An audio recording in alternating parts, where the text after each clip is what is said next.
Bueno, como va a ser una conversación a dos bandas, vamos a presentar a cada uno de ellos. Uno es un amigo con quien pensamos estos minutos de conversación y de entrevista, y es licenciado en Estudios Internacionales, es licenciado en Ciencias Políticas y es profesor del Instituto de Artes y Ciencias de la Diversidad de la Universidad de 3 de Febrero y es Jodor Jalit.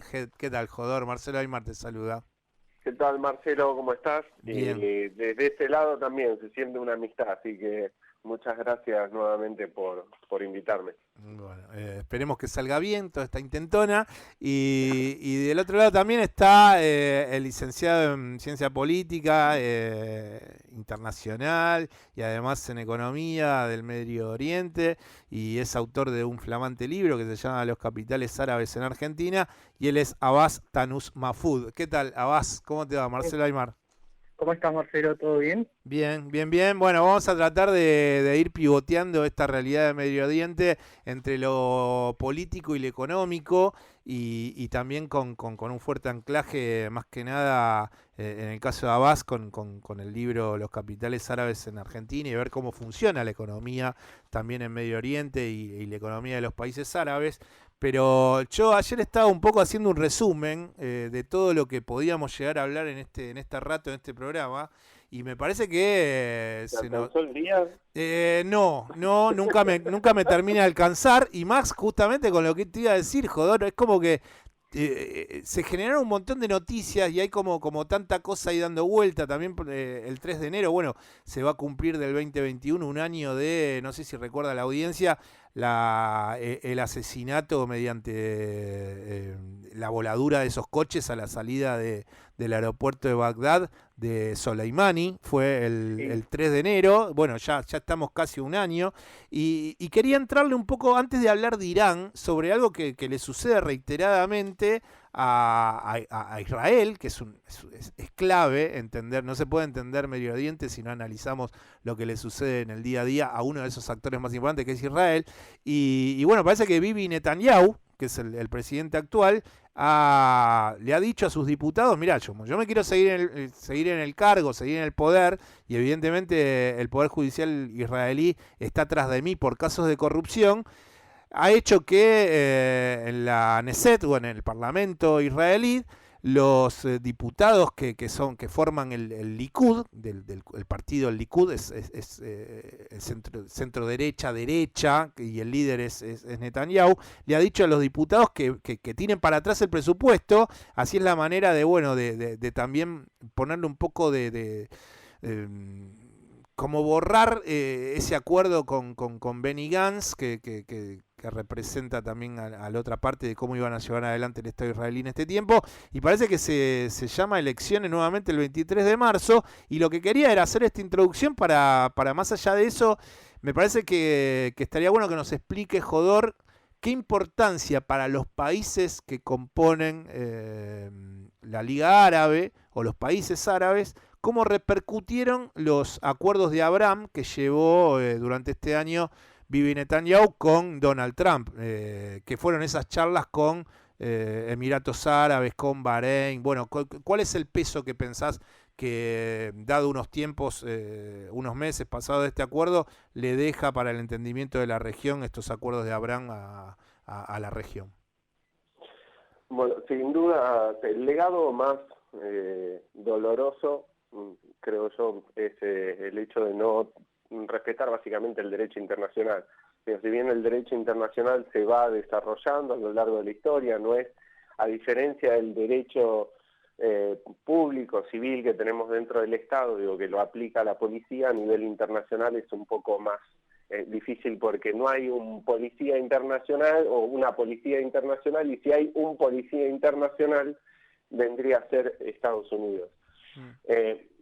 Y en lo que va dejando el acuerdo de Abraham es esto, básicamente, de no respetar lo que va sancionando Naciones Unidas y lo que va dando forma al derecho internacional. O sea, tenemos un Estado que, a gusto y piacere un poco, va haciendo sus propias reglas y muchas veces en contra de lo que ya se viene sancionando.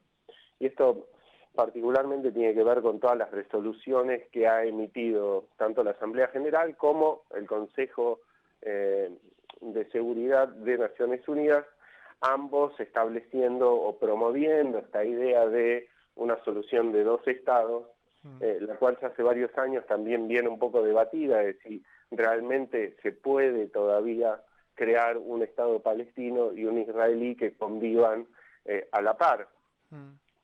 Y esto va cambiando no solo desde el lado del derecho y a partir de las acciones de Estados Unidos y los acuerdos que promueve de manera unilateral, sino también con una realidad en el terreno, que es la creación de asentamientos, que son básicamente localidades israelíes con jurisdicción israelí, con ley israelí, pero dentro del territorio que, según el derecho internacional, estaba destinado, o está destinado en todo caso, para un futuro Estado palestino. Así que creo que el impacto más grande de estos acuerdos de Abraham tiene que ver con el derecho internacional y el hecho de que van en contra de ese derecho. Ahora, por otro lado, lo que sí abrió fue un poco esta puerta para que Israel pueda ir haciendo públicas relaciones que antes eran privadas con países árabes y particularmente los del Golfo, que son algunos de los que mencionaste vos, ¿no? Bahrein, Emiratos Árabes Unidos, pero también por fuera del Golfo, y ya yéndonos a África, pudimos ver también que lo mismo sucedió con Sudán y recientemente con Marruecos. Sí, también hay una idea que muchos dicen, bueno, sí, está como vetusta, ¿no? Esta cuestión de dos estados, y se tendría que ir a un estado único. Ahora, el problema me parece que está que si vos haces un estado único, que sería todos en el mismo territorio, palestinos y israelíes, todos tendrían que tener los mismos derechos. Y ahí es donde me parece que les hace ruido a la administración de Netanyahu, porque si todos tienen los mismos derechos, también esas personas tendrían posibilidad de votar y de, evidentemente, generar algún tipo de cambio, por lo menos en las fuerzas de centro derecha que hoy gobiernan el país, ¿no? Lo que sería Israel. No sé qué apreciación tenés en cuanto a esto, porque también hay sectores muy duros del votante del Likud que dice, bueno, está bien, en realidad, si vamos a un Estado único, yo no quiero tener los mismos derechos que un palestino. Evidentemente yo quiero estar por arriba de mis derechos, de los derechos que tendría un palestino, y no se dan cuenta que estarían avalando como una especie de un nuevo apartheid. Porque evidentemente habría palestinos que vivirían en Cisjordania, que vivirían en Gaza, que son grandes, son millones de personas que no tendrían los mismos derechos que tienen los israelíes que habitan ese Estado único, que habitarían ese Estado único. Tal cual, digo, y es un punto muy importante el que trae esa colación, digo, y algo que se vino debatiendo también el último tiempo, esto a raíz de la modificación de las leyes básicas en Israel, lo que sería el equivalente a la Constitución argentina.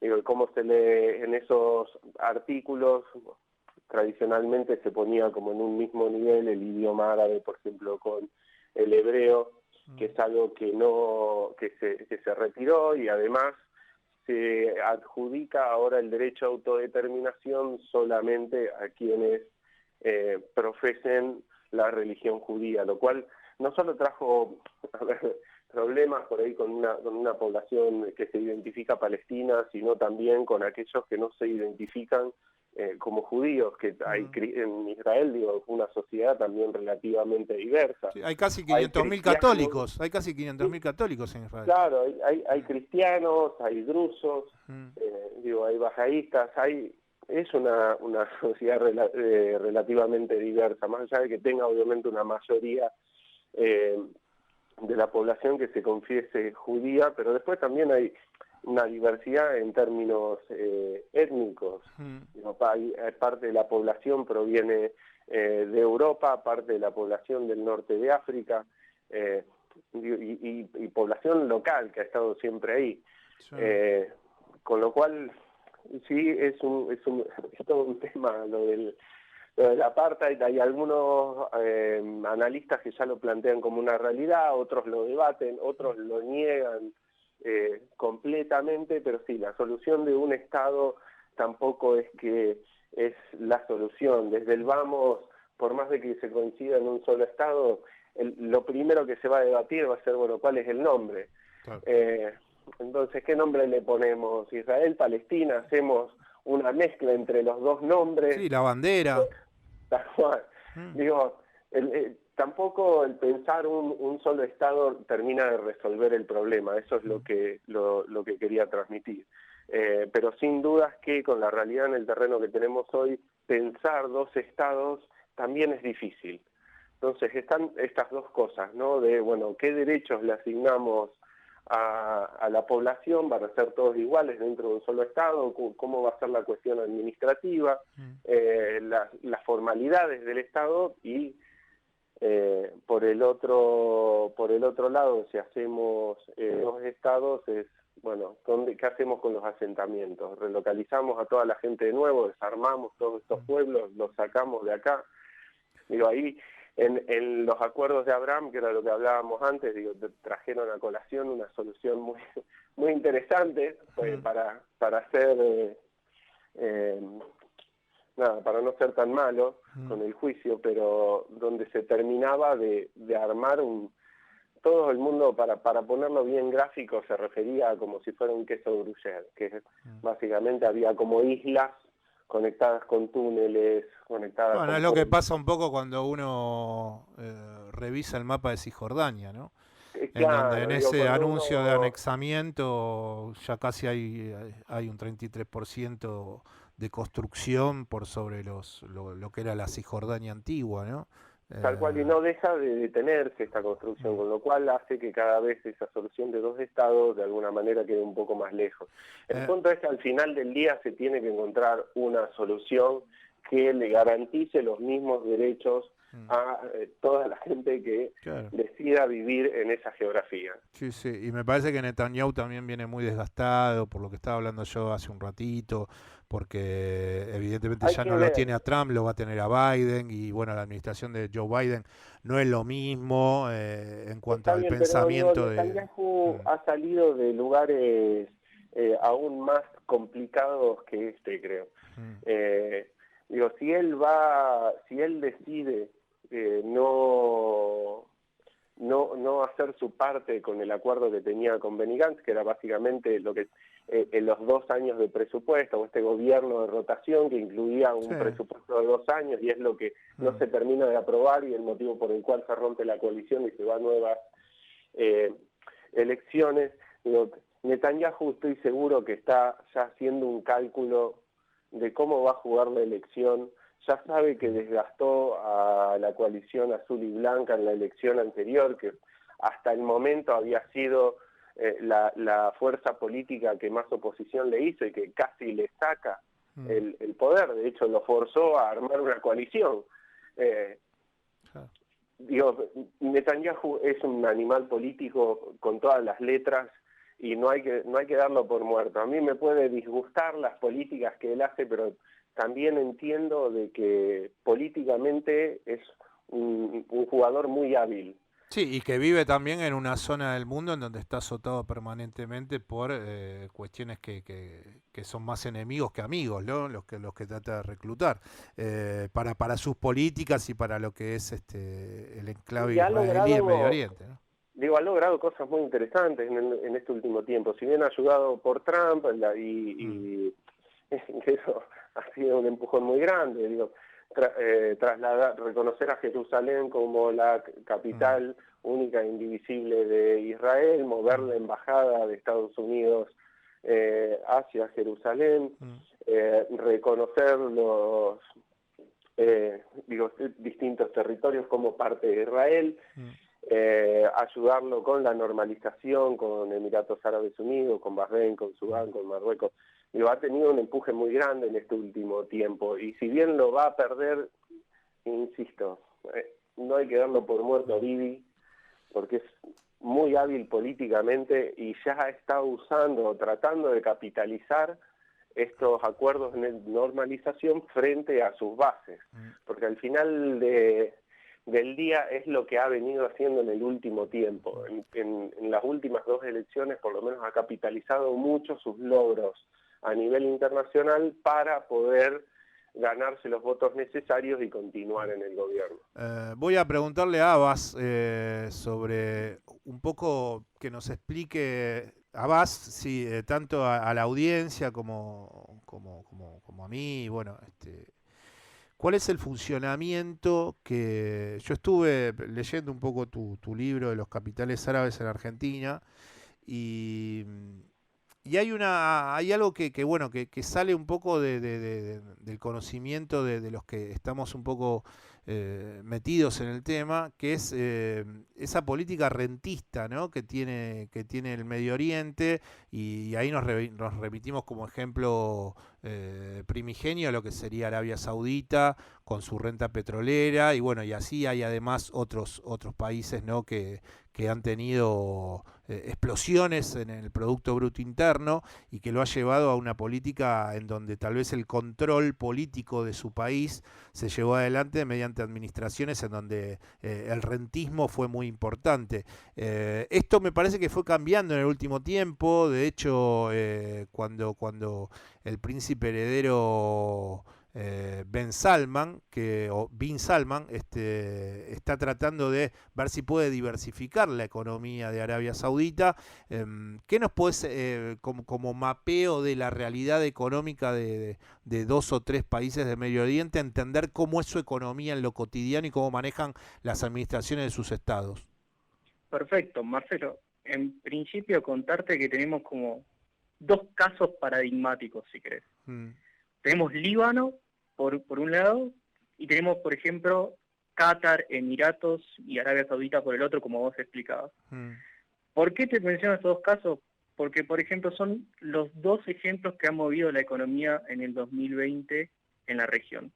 El caso del Líbano, obviamente, que vos sabés lo de la explosión, los efectos que generó la explosión. La economía libanesa es una economía que está sufriendo una crisis muy parecida a la que nosotros sufrimos en el 2001. De hecho, recién cerraron el índice de inflación para lo que va de este año y dio 136% para una economía que venía de un índice de inflación del 1%, y una economía que depende de deuda, depende de conseguir capitales de afuera.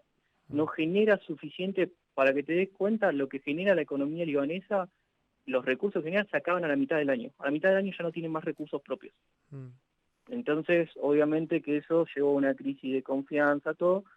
¿Y por qué es importante la crisis libanesa? Porque automáticamente se disparó hacia otras regiones.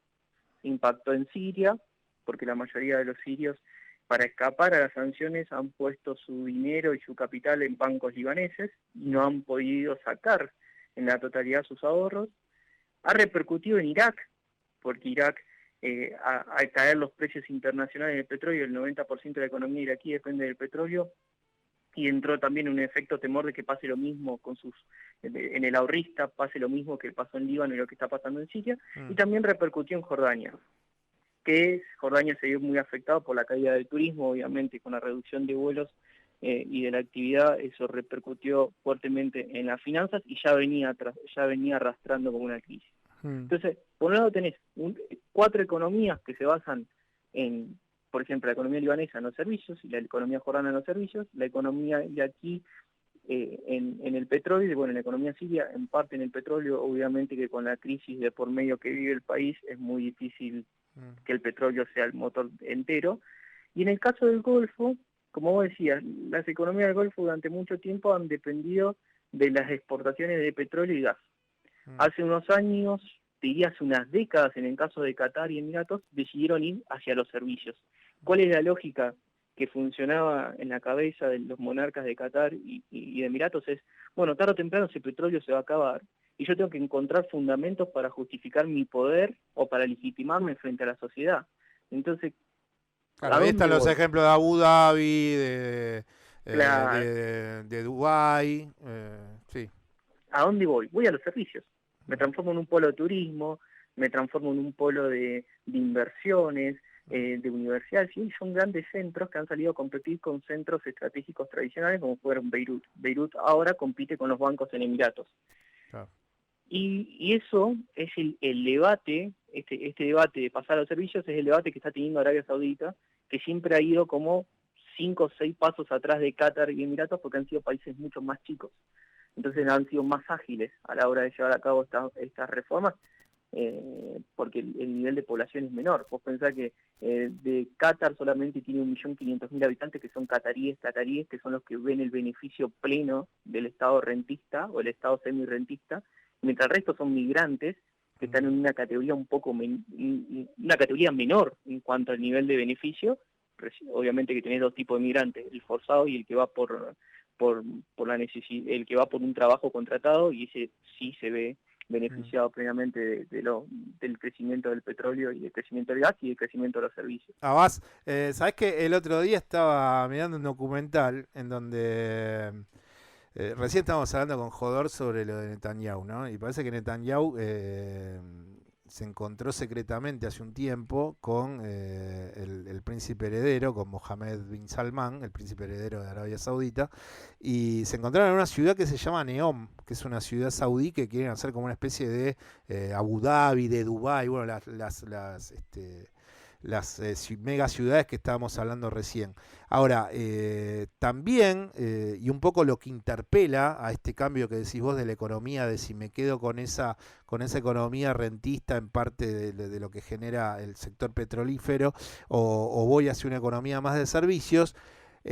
Parece que en este sector de Ciudad Saudí, que se va a llamar Neom, lo que van a hacer es aplicar, o lo que va a hacer el príncipe heredero Salman, va a ser aplicar leyes que no sean wahabíes en la ciudad. O sea que, por ejemplo, hombres y mujeres puedan trasladarse de manera conjunta, poder trabajar, que tengan sistemas propios a nivel regulatorios, de regulaciones con lo que tiene que ver con los impuestos. Entonces me parece que ahí también hay un desafío de, no sé cómo lo pensás vos, me imagino que ellos desde la monarquía en Arabia Saudita deben decir, bueno, si yo libero la cuestión hacia una economía más de servicios y dejo de ser tan rentista, también por otro lado me topo con la libertad de los individuos que no sé si voy a poder seguir controlando tan férreamente desde esta monarquía que, bueno, por excelencia es la más fuerte de todos los países árabes, ¿no? No sé qué opinión tenés ante esto, ¿no? Vos sabés que es un debate muy interesante el que está planteando. De hecho, te voy a contar un dato de color. Los países árabes hasta el 2018 los países del Golfo no tenían IVA. No tenían una estructura impositiva desarrollada en complejidad para la población, ¿viste? ¿Por qué? ¿Cuál era el argumento de ellos? Yo tengo el recurso y reparto el recurso que entra de la renta del petróleo y entra de la renta del gas, entonces no necesito tener una estructura impositiva. ¿Qué fue lo que movió la estructura impositiva? No solamente factor económico, sino también prepararse para lo que viene, prepararse para esto. Entonces, empezar a desarrollar una propia estructura, tanto impositiva como social y reglamentaria, que le permita encontrar una forma de manejar el poder dentro de este nuevo contexto. Además, hay un punto importante. Arabia Saudí tiene un porcentaje muy grande de población joven que está media, por así decirlo, cansada, o está cansada acerca del régimen tradicional que ha manejado Arabia Saudí durante los últimos años y durante las últimas décadas. Igual, el experimento saudí es un experimento que se repite en otros países que tienen características diferentes. Por ejemplo, Egipto está creando una nueva Cairo con un motivo similar, que sea el del desarrollo de tecnologías y ciencia aplicada. Bueno, es que pensá también, Abbas, que con toda una economía de plataforma, que es lo que viene, en Arabia Saudita no hay cines. Entonces la juventud como que llega un momento que el otro día estaba leyendo que es el país que más consume YouTube, porque sí, se baja todos los jóvenes que viven en Arabia Saudita, bueno, evidentemente se bajan esas plataformas porque no tienen la posibilidad de ir al cine. Es que justamente la idea de modernizar es para poder captar también muchos de los recursos que van por ahí, darle un aliciente, por así decirlo, a la población joven de que el país se está modernizando, pero obviamente reteniendo el control de fondo. De hecho, tanto Arabia Saudí como Egipto están viendo un boom de las nuevas apps y sobre todo de las empresas del sector fintech y de las empresas del sector servicio, que está alimentando esta nueva lógica o esta nueva forma de verse o de relacionar su economía con el mundo, pero yo te digo, van como 2 o 3 pasos atrás Claro. de lo que podría ser Dubái y Doha, o Abu Dhabi, Dubái y Doha, sí, que son como los 3 monstruos que hoy cualquier persona reconoce porque ve una camiseta de fútbol, una camiseta deportiva, un evento que dice Qatar Airways, Qatar Cine, claro.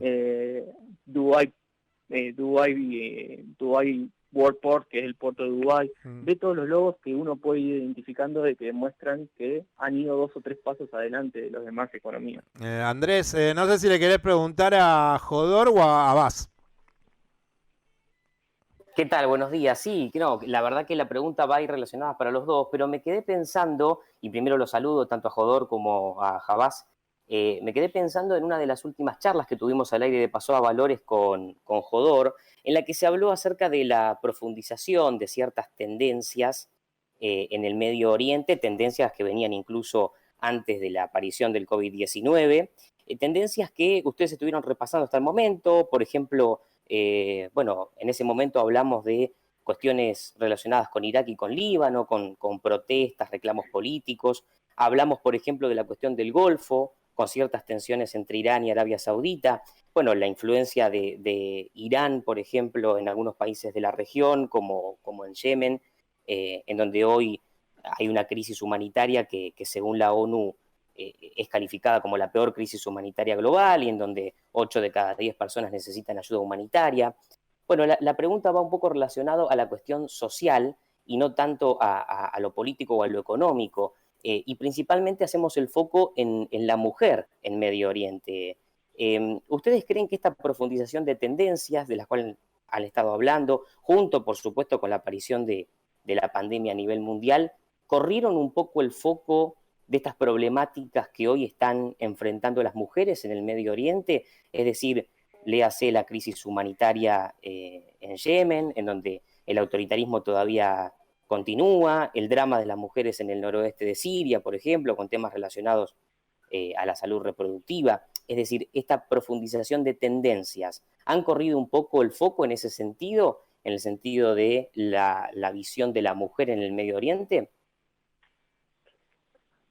No sé, ¿querés ir vos, Abbas? Sí, yo creo que es una excelente pregunta. Para mí han revitalizado algunos aspectos de los debates que ya había, o de las tendencias. Por ejemplo, en el caso de Irak, la crisis que atraviesa Irak y sobre todo la crisis también de la pandemia ha generado una mayor presión para que la mujer pueda acceder a mayores trabajos en el sector privado, porque su rol estaba muy atado al sector gubernamental y tenía muchas limitaciones para poder acceder en el sector privado por la concepción de que siempre, bueno, la mujer va a terminar trabajando en el Estado porque es el lugar que siempre busca, entonces no necesita trabajar en el sector privado.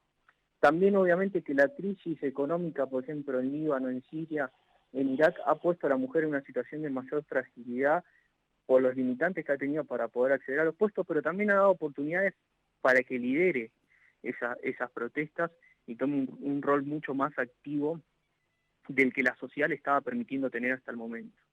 En el caso de las crisis humanitarias, obviamente que la mujer es la víctima, junto a los niños y las niñas son las víctimas, la primera víctima, por una cuestión de ingresos que está teniendo y también por una cuestión de que en sociedades con un nivel muy grande de pautas tradicionales que le dan un rol, por así decirlo, claramente superior al hombre, se han visto limitadas a poder acceder a recursos y han estado en una situación de mayor fragilidad. Igual creo que la mujer está teniendo una posibilidad muy grande para dar ese salto de liderazgo, y los ejemplos de Líbano y los ejemplos de Irak son grandes ejemplos para ver de cómo la mujer árabe va a buscar ser una protagonista activa, ya sea por las buenas vías o ya sea por vías de crisis como son estas. Bien, en tu caso, Jodor. Sí, yo no diría que se perdieron de vista. Diría en todo caso de que tenemos que buscar un poco mejor a veces. Es interesante la cantidad de columnas que o por lo menos que he visto yo publicado en el último tiempo en medios árabes con respecto a temas, a cuestiones de género, y haciendo mucho foco sobre la mujer y los desafíos que enfrenta en la región. Por darte un ejemplo, hay una chica que lleva adelante una cuenta de Instagram que se llama Beirut by Dyke. Beirut por una lesbiana. Y ella escribió unas columnas muy, muy interesantes sobre, por ejemplo, el impacto que ha tenido la explosión en Beirut sobre la salud de la mujer. Hay muchos hablaba cuando explotó el nitrato de amonio en el puerto de Beirut del pasado 4 de agosto, de cómo se perdían alimentos, por ejemplo, ¿no? O cómo se había perdido la capacidad para poder importar. Es que se dice que hay casi 300.000 personas que se han quedado sin vivienda y muchos de ellos son jóvenes. Exacto. O sea, hubo 200 muertos más o menos, pero 300.000 personas que se quedaron con problemas habitacionales. Sí. Y el 80% de los alimentos que llegan al Líbano llegan por el puerto de Beirut. Ah. Y sumado a esto, hay muchos elementos, por ejemplo, para la higiene femenina que no llegan al país. Y esto les generaba un problema bastante interesante a las mujeres con la cuestión de salud y de higiene, pero también lo otro que mostraban, o lo que informaban, era de cómo la explosión, por ejemplo, había afectado a los ciclos menstruales. Cosas que por ahí no tenemos tanto en cuenta cuando se habla directamente de derechos. Bueno, pueden hacer esto, las mujeres pueden hacer aquello. Y muchas veces no pasa de eso el debate, cuando hay también cosas más del día a día que la afectan y que debiéramos de estar incluyendo en el debate. Y otra columna interesante que me crucé fue una que hablaba del dramaterapia para el estrés postraumático en mujeres que provenían de Siria. Esto lo lleva adelante la Fundación Intizar en Inglaterra. Después también algo que mencionabas, la salud reproductiva en el noreste de Siria. E incluso en los campos de refugiados sirios en el Líbano también es un tema que se está conversando bastante últimamente, y porque tiene que ver un poquito más allá de, pueden manejar, pueden ir al cine, sino profundizar un poquito sobre el día a día de la mujer y cómo puede la mujer también acceder a la salud o a la educación o a un puesto de trabajo, como mencionabas hace un ratito, fuera del Estado, por ejemplo. Que son temas que muchas veces se pierden en el debate de, qué puede y qué no puede hacer la mujer en Medio Oriente, y no tendemos a profundizar o ir un poquito más allá de eso. Obviamente, y acá meto el chivo, todas estas columnas las pueden encontrar en el Intérprete Digital, que es el portal que llevamos adelante con Abbas y donde publicamos junto a un grupo de jóvenes investigadores de Argentina y de Chile columnas escritas por personas que residen en Medio Oriente o que viajan continuamente y que nos pueden dar una visión del lugar un poquito más, en el lugar, ¿no? Y no tanto a través de la investigación. Repetilo, ya que estamos de venta, repetilo, Jodor. El intérprete digital.wordpress.com, y nos pueden encontrar en las distintas redes sociales, Facebook, Twitter, Instagram y LinkedIn. Voy a ir a una declaración, porque lo dejé un poco para el final, que es el tema de Irán, y quiero un poco explicarle a la gente, o traer, más que explicarle, quién soy yo para explicar, sino traerles a la memoria que cuando en su momento estaba el líder supremo, que era Khomeini, él estuvo desde la revolución, desde el 79 hasta el 89. Y desde el 89, como líder supremo, está Ali Khamenei, del 89 al 2020, o sea, hasta nuestros días. Y imagínense el poder que tiene Ali Khamenei, que además, evidentemente hay una cuestión dual en lo que sería el sistema político de la República Islámica de Irán, que de hecho está ya en su nombre, República Islámica de Irán, en donde no solamente está Ali Khamenei como líder supremo, sino que el presidente que actualmente está al frente de la administración es Hassan Rouhani. Ahora, en cuanto a Khamenei, me metí en el portal de Khamenei, en estos últimos días, y hay unas declaraciones que llevó adelante en el encuentro con los organizadores de los actos del aniversario del martirio de Soleimani. Esto fue el 16 de diciembre, hace nada, y lo que dice ahí Ali Khamenei, el líder supremo iraní, es: estamos buscando la ocasión adecuada para vengarnos de los asesinos de Soleimani. ¿Qué te parece esto? A mí me parece como un tanto fuerte, ¿no? Yo creo que un tanto fuerte también es el hecho de que se permita a nivel internacional el asesinato de distintas figuras, personalidades, por más actos que hayan cometido. Creo que no es acorde o no está acorde esa acción con el derecho internacional, tiene que ser sancionado. Ahora, tampoco está bueno o tampoco suma una declaración de este estilo de Ali Khamenei, pero también hay que entender que está jugando para sus bases. Irán viene de unos años un tanto movidos con respecto a protestas, a problemas económicos y financieros muy grandes, y vinculados al final o a la salida de Estados Unidos de este acuerdo nuclear y las sanciones que le empezó a imponer a Irán y a todo aquel que comercie o haga algo con Irán. Claro. Entonces, digo esto, la declaración no suma, pero hay que ponerlo en contexto, y esto es que es para sus bases. Si hará algo más adelante o no, es difícil saberlo. Lo que sí lo que estuvimos viendo en el último tiempo es mucha cautela desde el lado iraní, y esperando a que con la esperanza de que Trump se vaya y se les cumplió el sueño. Entonces dudo que salgan a hacer alguna acción militar o agresiva. Sí, en su momento lo habíamos hablado. Sí, bueno, hubo, de hecho, la semana pasada y en la zona verde, en Bagdad, hubo ataques otra vez a la embajada de Estados Unidos. Bueno, otra vez Trump responsabilizando a Irán y el régimen de Teherán. Bueno, Trump está de salida, Biden viene. ¿Qué te parece eso? Me parece que los últimos días de Trump están siendo bastante peligrosos en algún sentido. Este último tiempo ha sido muy peligroso para el desarrollo, insisto con esto, de un derecho internacional que garantice derechos, valga la redundancia, a una comunidad internacional. Las acciones unilaterales de Estados Unidos tienen un impacto más allá de Estados Unidos, porque es Estados Unidos. Claro. Entonces, lo que haga Estados Unidos tiene un impacto, y últimamente no ha sido muy positivo, o por lo menos desde el ala progresista de la comunidad internacional no se ve como positivo muchas de las decisiones que ha tomado Trump.